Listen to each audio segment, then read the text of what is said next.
नमस्कार दोस्तों, आज हम आपके सामने लेकर आए हैं एक ऐसी शख्सियत को जिन्होंने जन सेवा संस्था की स्थापना की है। उसके वो अध्यक्ष भी हैं और इस संस्था को स्थापित करने के पीछे जो उनका उद्देश्य था वो था समाज सेवा। जी हाँ, लगातार कई सालों से वो लोगों के लिए काम करते चले आए हैं और जब उन्होंने सोचा कि लोगों की सेवा के लिए एक संस्था की आवश्यकता है तो उन्होंने एक संस्था का निर्माण किया। और जब उन्होंने देखा कि संस्था के माध्यम से भी कुछ काम करने में अगर दिक्कतें आती हैं तो क्यों न उस सिस्टम का हिस्सा बना जाए जहां पर शामिल होकर की जा सकती है बेहतर तरीके से लोगों की सेवा। तो आइए श्रीमान राजू शुक्ला जी से आज हम रूबरू होते हैं। शुक्ला जी नमस्कार। नमस्कार, प्रणाम सर। आपका बहुत बहुत स्वागत है हमारे कार्यक्रम में और हमें बहुत खुशी है कि आप जैसे जो लोग हैं वो जनता के लिए लगातार इतना काम कर रहे हैं। तो हम जानना चाहेंगे सबसे पहले कि एक राजू जो एक छोटा बच्चा कभी था, एक जो जीवन की शुरुआत हुई, तो आपके जो बाल्यकाल का जो समय था सबसे पहले हम वहाँ से शुरुआत करते हैं कि कैसा था आपका बचपन। सर नमस्कार। मेरा जन्म उत्तर प्रदेश प्रतापगढ़ जिला के सड़वा चंदकिया ग्राम सभा में हुआ है और मैं अपना बचपन पढ़ाई 8वीं 9वीं तक मैं वहीं किया हूँ। जी उसके बाद मेरे फादर मुंबई भाईंदर में रहते थे जी। तो फिर मैं चला आया यहाँ पे और अपना 12th यहाँ से पास किया। जी, तो आपने कब ये सोचा कि मुझे समाज के लिए कुछ करना चाहिए? समाज के लिए मतलब 5 साल पीछे चले जाते हैं। 2015 में जी 2015 में एक ऐसा मोड़ आया कि लोग कुछ काम के लिए अपने फ़ोन करते थे। हम लोग किसी से जुड़े हुए थे। जी संजय भाई थे, हमारे मित्र हैं वो, और धनंजय दादा थे। तो जब किसी काम होता था तो लोग सोचते थे कि उनके साथ में भैया से बोलोगे तो काम हो जाएगा। जी। तो हम उनसे बोलते थे और वो लोग काम करके देते थे। तो ये सिलसिला काफ़ी दिन चलता रहा ऐसा। तो धीरे धीरे ऐसा क्रिएटिंग आया कि खुद क्यों ना एक कुछ पावर होल्ड करके लोगों को काम किया जाए, क्योंकि कब तक किससे मदद मांग के लोगों का काम किया जाए। जी। तो मेरे दिमाग में आया कि समाज सेवा अगर करना है, क्योंकि लोग मैं देखा दुनिया पैसा कमाने में बहुत बिजी थी। जो जिससे मिलता था सुबह शाम पैसा कमाने की बात करता था। अगर कोई परेशान भी आता था तो उससे भी पैसा कमाते थे। तो मुझे दिमाग में आया कि अगर हम लोग निस्वार्थ काम करते हैं, किसी से रुपया नहीं लेते हैं और जो अपना परिचय है उसका उपयोग उनके सेवा में लगाते हैं तो बेहतर होगा। ये सोच के मैंने फिर समाज सेवा स्टार्ट कर दिया। जी, तो सबसे पहले जब आपने समाज सेवा की शुरुआत की तो लोगों का जो समर्थन था, लोगों की जो प्रतिक्रिया थी वो कैसी रही? उन्हीं के प्रतिक्रिया से तो मुझे बल मिला। जी। जो जैसे समाज सेवा में अगर मुझे कोई काम देगा नहीं तो मेरा मनोबल बढ़ेगा नहीं काम के लिए। जी। तो जब मुझे कोई काम देता था, हो जाता था, मेरा मनोबल और बढ़ता था कि ये काम हो गया, अब दूसरे का भी काम हो सकता है। तो दूसरा तीसरे को, तीसरा चौथे को, एक ऐसा चैन कड़ी बनती चली गई और लोगों का आशीर्वाद मिलता गया और लोग सहयोगी भी मुझे मिलते चले गए। जी। तो हर मामले में जैसे बजरंगबली मेरे इष्ट देवता हैं, तो कोई न कोई किसी के रूप में मुझे भेज देते थे और उनकी सहायता हो जाती थी तो मुझे अच्छा लगता था। और जी, ये कड़ी था। और हमने ये देखा राजू जी की एक जन सेवा संस्था, आप देख सकते हैं दर्शकों, इस संस्था का इन्होंने स्थापन किया है और इसके ये अध्यक्ष भी हैं। तो हम ये जानना चाहेंगे कि इसकी स्थापना का जो एक योजना जो बनी इसकी, वो कैसे क्या बनी और कौन कौन लोग आपकी संस्था में जुड़े हुए हैं? एक्चुअल में मेरे दिमाग में कभी संस्था नहीं थी। मैं कभी व्हाट्सएप ग्रुप भी नहीं चलाया था। मुझे व्हाट्सएप के बारे में भी नहीं पता था जी, ना फेसबुक के बारे में पता था। तो एक ऐसे संगठन आया उत्तर भारतीय महापंचायत के नाम पे और मेरे कुछ मित्र थे कि जोड़ दिया जाए, ये उत्तर भारतीयों के लिए काम करते हैं तो आप बन जाइए, इनके लिए काम कीजिए। तो मैं उनके साथ जुड़ा तो 2-3 मुद्दे आ गए, पब्लिक के मुद्दे। पानी का मुद्दा था और पानी का मुद्दा कैसे था कि बीएमसी वाले पानी काट देते थे विदाउट नोटिस। तो हमारा कहना यह था कि पानी अगर आपको काटना है 3 दिन 4 दिन तक, सोसाइटी में नोटिस लगा दिए ताकि आदमी टैंकर की व्यवस्था कर सके। जी। एमसीबी का मुद्दा था, लाइट कट जाता था, ऐसा 2-3 मुद्दा था। तो वो लोग कोई काम नहीं किए। जी। तो फिर मुझे लगा कि अब उनके पीछे जाने से अच्छा है कि एक खुद संस्था का निर्माण किया जाए। जी। अब फिर मेरे भी मन में ऐसा आया और फिर मैं एक जनसेवा संस्था का निर्माण किया, लोगों का प्यार मिला और आज आपके सामने। ये जो व्यक्ति आज हमारे साथ इस साक्षात्कार में है वो सिर्फ इसलिए नहीं है कि किसी चुनाव को जीतना उनका मकसद है, जबकि हम खुद जब प्रतापगढ़ में थे लॉकडाउन के समय में, तो हमने देखा कि वहाँ पर जीर्ण शीर्ण एक मंदिर था। उस मंदिर के परिसर में बहुत सी गंदगी भी थी। तन मन धन से दिन रात के अथक परिश्रम से ये शख्स वहाँ पर लगे रहे और उन्होंने उस स्थान को एक दिव्य रूप प्रदान करने में एक अपना सराहनीय योगदान दिया है। और आज वहाँ पर स्वच्छता से लेकर शौचालय जैसी बेसिक बुनियादी ज़रूरतों के लिए लोग कमर कसकर तैयार हो चुके हैं और एक बीज जो उन्होंने रोपित किया था वो अब धीरे धीरे पल्लवित होने लगा है। तो आइए बातों का सिलसिला आगे बढ़ाते हैं।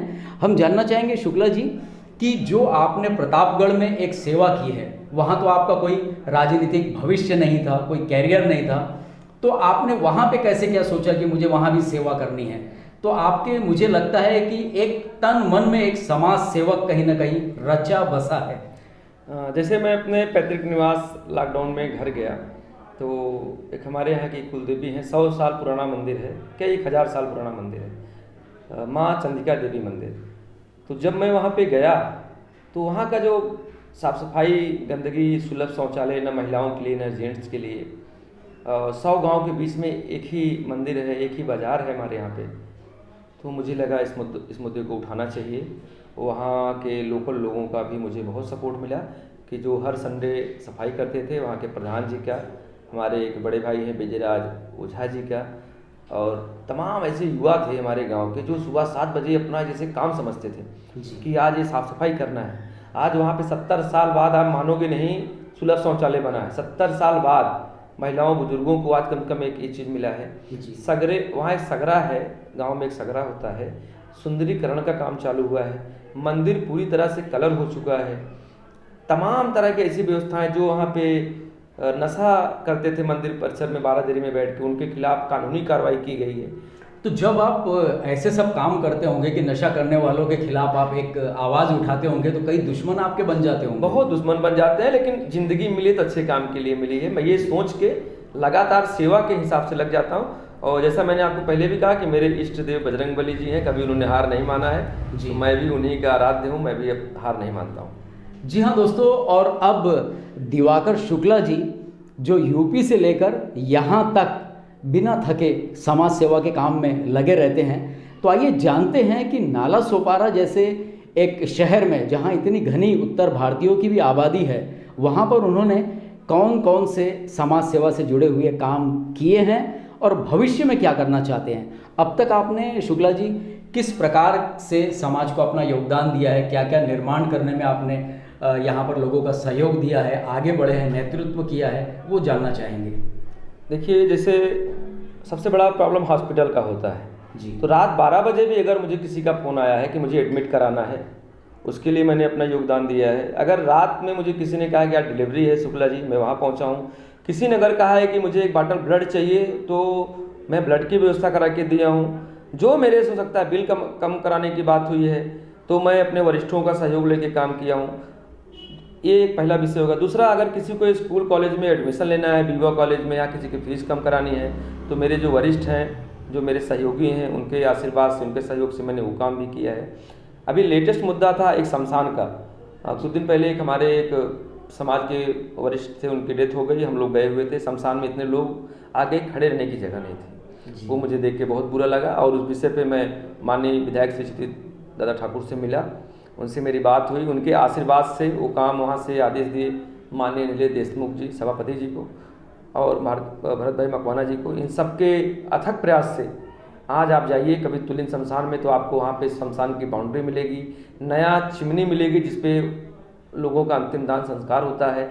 अभी लकड़ी रखने की जगह बनाना है, अभी जो है बैठक करने के लिए बनाना, नहाने के लिए अलग उनको टॉयलेट देना है।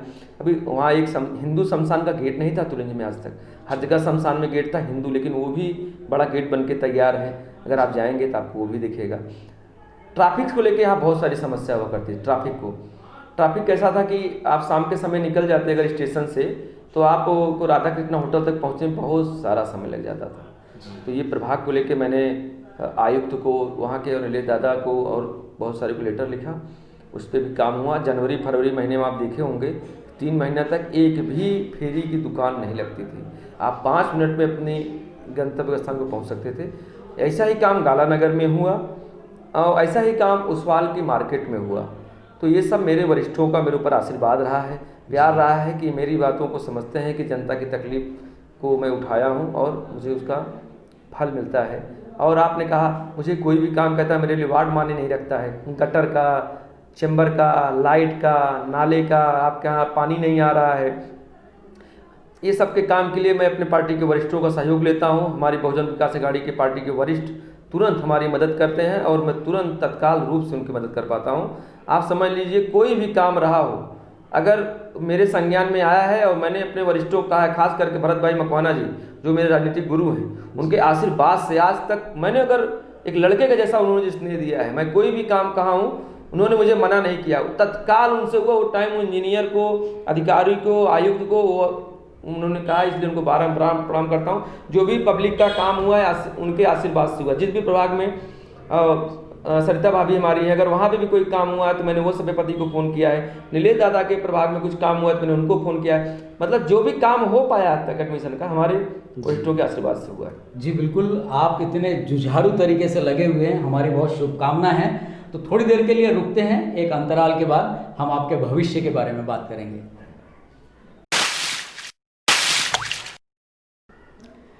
दर्शकों, आज हम बात कर रहे हैं श्रीमान दिवाकर शुक्ला जी से, और जैसा कि उन्होंने बताया इतने सालों से वो जो प्रयास कर रहे हैं उसमें कहीं ना कहीं कदम दर कदम जो उन्होंने विकास के कार्यक्रम सफल किए हैं, उस विकास की दिशा को मजबूत करने के लिए बहुजन विकास आघाड़ी ने कदम कदम पर उनका साथ दिया है।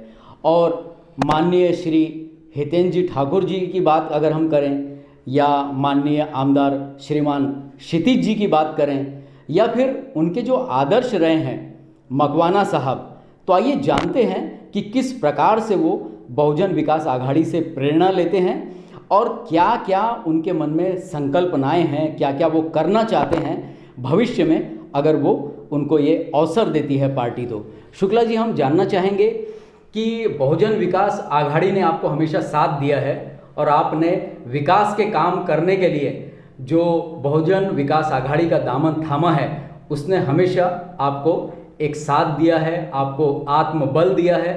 तो भविष्य में आप किसको एक आदर्श सामने लेकर चलते हैं और किसको आप अपना प्रेरणा स्रोत मानते हैं, और भविष्य में और क्या क्या विकास के कार्य आप सफल करना चाहते हैं अगर आपको पार्टी ये दायित्व सौंपती है? तो सबसे पहले तो हमारे पार्टी के अध्यक्ष लोक नेता माननीय श्री हितेंद्र ठाकुर जी जिस तरीके से निष्पक्षता से लोगों की सेवा करते हैं, चाहे पक्ष हो चाहे विपक्ष हो, किसी भी जाति धर्म का हो, किसी भी प्रांत का हो, उनसे मुझे प्रेरणा मिलती है कि लोगों को अगर नेता बनने का मौका मिले, अगर आपको पब्लिक सहयोग का मौका मिले तो आपको इस तरीके से काम करना चाहिए। उन्हीं के ही आराध्य पे हमारे जो अभी आमदार हैं, युवा आमदार, उनसे 2 कदम आगे और भी अच्छी सोच उनके कि हमारी सिटी कैसे डेवलपमेंट हो, नई नई चीज़ें भी, गैस लाइन कैसे आए यहाँ पे स्मार्ट सिटी कैसे बने, हमारे लोगों को फायदा कैसे हो, पानी की पाइपलाइन कैसे आए।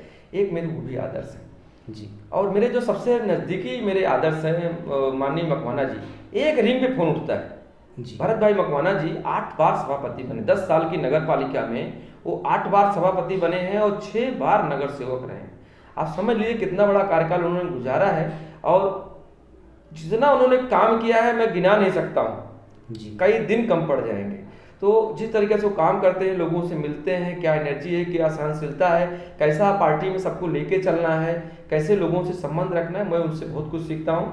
वो मेरे राजनीतिक आदर्श हैं और मैं उनके ही आदर्शों पे, क्योंकि मैं उनके सबसे करीब हूँ, दादा अप्पा तक तो मैं पहुँच नहीं पाता हूँ जी, अमुक समय पहुँचता हूँ, लेकिन ये उनको मैं कभी जरूरत लगती है तो मैं हर 2 घंटे बाद भी फोन करके बात करता हूँ। तो मेरे राजनीतिक आदर्श माननीय श्री मकवाना जी। तो प्रमुख तौर पर अभी आप किन किन वार्डों पे ज़्यादा काम कर रहे हैं, किस पर ध्यान दे रहे हैं, और भविष्य में किन वार्डों के लिए आप काम करना चाहते हैं?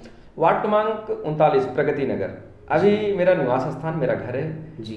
तो वहाँ की समस्या मैं समझ रहा हूँ। मैं उस वार्ड का उपाध्यक्ष भी हूँ, भरत भाई मकवाना जी ने बनाया है, तो मुझे वहाँ की समस्याओं से बेहतर मैं जानता हूँ। जी। क्योंकि और 2 वार्ड कौन से हैं? भरत भाई मकवाना के साथ मैंने 39 नंबर में चाहे रोड का काम हो, चाहे नाले का काम हो, चाहे लाइट का काम हो, जो भी समस्या हो तो मैंने मिलकर किया है, जानता हूँ। वार्ड नंबर 50 विजयनगर, मैं 2012 से 2017 तक यहाँ में रहा हूँ, तो यहाँ पे भी मुझे सब लोग जानते हैं। अभी मेरा कार्यालय भी यहाँ विजयनगर में है, तो मैं यहाँ की समस्याओं से, स्ट्रीट लाइट हो गई, पानी हो गया, छोटे रास्ते हो गए या समाज को, यहाँ भी मुझे अच्छी तरह से पता है। तो शुक्ला जी 1 मिनट हम आपको रोकना चाहेंगे। यहाँ पर तो हमने अक्सर लोगों को बोलते हुए सुना है कि हमें अंधेरे में रोशनी चाहिए, और कई बार लोग ये कहते हैं कि हमें पानी पूरे तरीके से नहीं मिल पा रहा है। तो ये प्रमुख समस्या बनी हुई है स्ट्रीट लाइट की और पानी की। तो इसके लिए आप क्या एक कल्पना लेकर चलते हैं? आपकी बात सही है, हमारी पार्टी ने बहुत प्रयास किया है लोगों, क्योंकि काम बहुत है जी, समय कम है। अगर मुझे पार्टी ने मौका दिया जी, तीनों वार्ड में कहीं से, तो मैं उस वार्ड में लाइट, पानी और रोड, रास्ता और क्या है, जितनी भी सामाजिक समस्याएं हैं, 24 घंटा रह के मैं उनको दूर करने का प्रयत्न करूंगा, अपने पार्टी के वरिष्ठों के सहयोग लेके, जैसा कि मैं अभी तक करते आया हूं। वार्ड क्रमांक 46 अम्बावाड़ी जी, जो है, वहाँ पे भी मैंने बहुत काम किया है। अभी अगले विधानसभा चुनाव में कई लोगों को मैंने वहाँ से ज्वाइनिंग कराया था, जी, जो कि दूसरी पार्टी में थे, मैंने उनको अपने पार्टी में लाया था। वहाँ की भी समस्याओं से मैं अवगत हूँ, वहाँ कार्यकर्ताओं से मैं अवगत हूँ, वहाँ के वोटरों से भी अवगत हूँ। मुझे पार्टी अगर तीनों वार्ड में कहीं से भी मौका देती है तो मैं बहुजन विकास आघाड़ी के नेतृत्व में चुनाव लड़ना चाहता हूँ और जनता की सेवा जी जान लगा के करना चाहता हूँ, क्योंकि मेरे मन में एक समाज सेवा का वो है।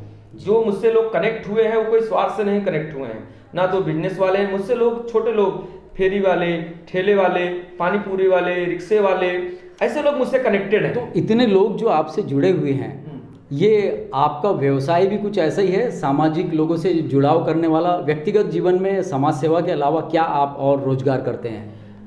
जैसे कि मेरा कंस्ट्रक्शन का लाइन है जी, मैं पालघर में लीगल बिल्डिंग में और भी छोटे मोटे इधर इन्वेस्टमेंट में चलते रहते हैं, तो इन लोगों से ही मेरे कनेक्टेड है। जो लोग चाली में रहते हैं उनको फ्लैट कैसे मिले, या जो लोग झुपड़ी में रहते हैं उनको चाली कैसे मिले। जी, तो मतलब मैं चाहता हूँ कि सामान्य जीवन भी लोगों का समान एक अच्छे सुचारू रूप से चले। नहीं अगर वो बढ़िया, तो जो चाली में रहे अच्छी चाली में रहे, फ्लैट में रहे तो अच्छे फ्लैट में रहे, कम दाम पे मिले। ऐसा मेरा सोचना है कि लोग जनमानस खुश रहें, उनका आशीर्वाद मिले, ये मेरी पहली सोच है, यही मेरी प्राथमिकता है। और आज शुक्ला जी आप देख ही रहे हैं, पिछले कई महीनों से लॉकडाउन की स्थिति से देश गुजर रहा था और कोरोना ने हर व्यक्ति को साफ सफाई के लिए प्रेरित किया है। और यहाँ पर कई सारे चौल में रहने वाले जो लोग हैं, या अगर दुकानदार जो भी हैं, वो लोग साफ सफाई की जब भी बात उठती है तो गटर लाइन, पाइप लाइन को लेकर काफ़ी उतावले दिखते हैं कि इसमें जल्दी से जल्दी सुधार हो। तो क्या इसके लिए कुछ अलग से आपने संकल्पना मन में तैयार कर रखी है कि कैसे इसमें और सुधार किया जा सके? हमारे लोक नेता माननीय टीम ठाकुर जी और युवा आमदार क्षितिज दादा ठाकुर, ये बड़े पैमाने पे एक ही प्रभाग में पूरे नाला सुपारा बसई विरार के लिए एक रोड लाइन मैप तैयार है जी, जो भी नगर सेवक चुन के आएगा उनके आदर्शों पे अच्छे से काम करना है। मैं जिस वार्ड में रहूंगा या मेरे अगल बगल जो भी समस्या आएगी, मैं ये बात अपने दादा तक, अपने वरिष्ठों तक पहुंचाऊंगा और पूरी कोशिश करूंगा निष्ठापूर्वक कि वहाँ का रोड, नाला, गटर जो भी मेरे पास आए उनका काम होना चाहिए।